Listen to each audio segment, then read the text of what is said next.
kawan-kawan Komisi 9 yang saya hormati, Bapak Ibu, Bupati, Wali Kota, Gubernur yang pada kesempatan siang hari ini hadir. Program ini kan ada ASN, ada P3K. Nah, jangan lupa kalau nanti tidak terserap di ASN dan P3K, yang nggak lulus ini, yang nggak bisa diakomodir ini mau dikemanain? Tetap harus ada outsourcingnya, nggak bisa enggak. Dan ini harus dipertanggungjawabkan. Nah, ini kan harus dipikirkan juga. Nggak bisa kita lepas tangan, mau kemudian setelah ASN masuk, P3K masuk, mereka keleleran. Ini manusia yang harus kita pertanggungjawabkan. Mereka punya keluarga, punya anak. Nggak bisa dianggap sepele gitu. Nah, kemungkinan kalau misalnya provinsi, kabupaten, kota ada yang punya PAD, pendapatan asli daerahnya besar, bisa menangani ini. Tapi yang nggak bisa, mau dikemanain?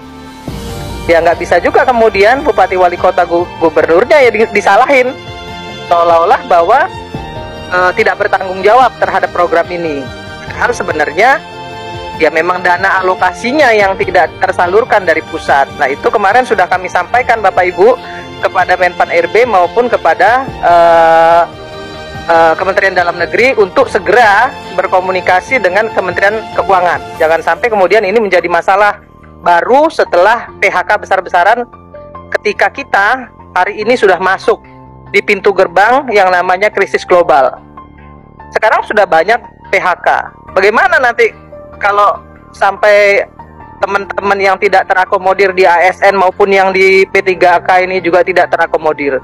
Kan akan menambah banyak lagi nih permasalahan dan bikin gaduh pasti. Apalagi sekarang tahun politik.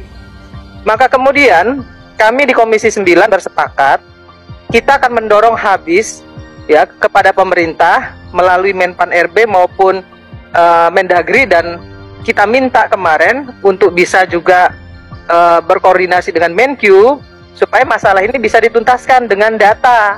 Jangan sampai kemudian cuman presentasi mulu tapi kemudian hasilnya juga nggak ada. Sama-sama kita lihat di paparan dari Kementerian Kesehatan ini kan tenaga kesehatan non ASN aja yang tersedia itu sekitar 484 ribuan. Kemudian pengusulan kebutuhan pada fasilitas kesehatan Pemda sebanyak 255 sekian. Formasi akhirnya ada 88370. Artinya ada sekitar 228.803 yang tidak terserap.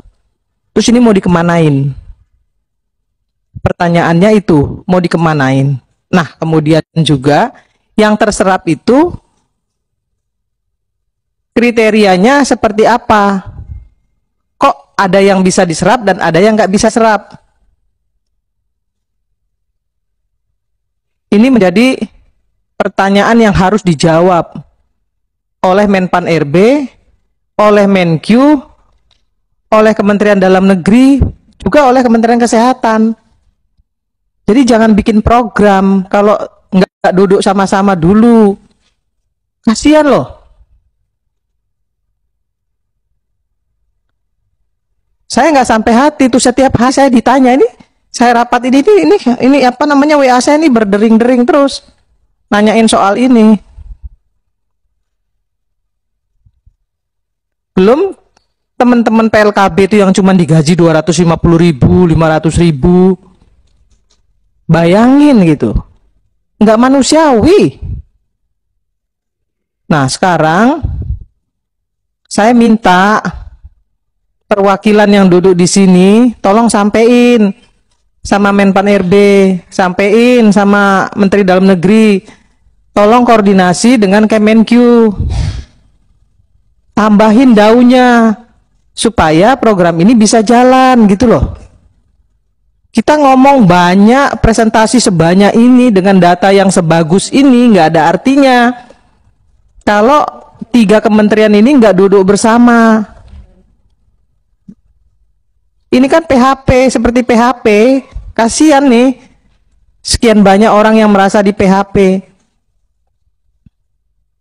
Kan program ini katanya harus selesai 2023 meng-ASN-kan.